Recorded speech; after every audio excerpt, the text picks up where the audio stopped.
Right.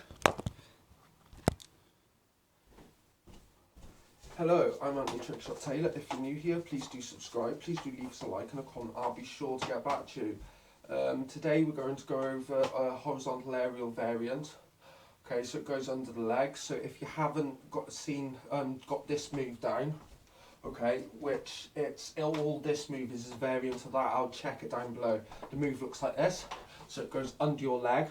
Okay, so you're going to slash horizontal. We're going to get right into it now. So you're going to slash horizontally down to your left leg, and you're basically going to try. You're going to go underneath. And you're going to try and get this stick here to land on the top of your legs, like so. Okay.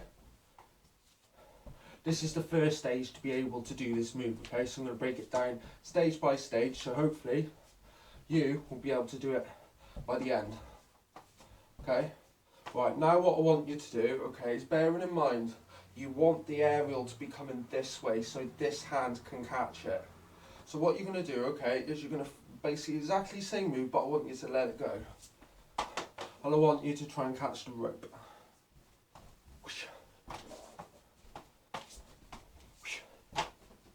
From there, you can go straight into a chain unwinder, okay? That is the reason why I want you to try and catch the rope first. Because I have a tutorial on chain unwinder, I'll link that down below as well. So if you wish to learn this combo, all you need to do is go straight into chain unwinder. Right, so once we go here, we finish catching the chain. What we're then going to do is try and spot it out of the air and catch the stick.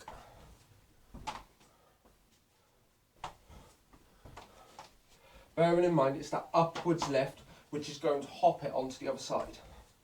See? So yeah, that is basically it.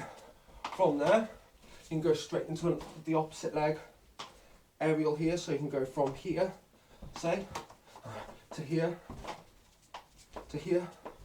So you can turn this into quite a few different aerials in it. So I hope this helps you out, and I'll see you again soon, guys.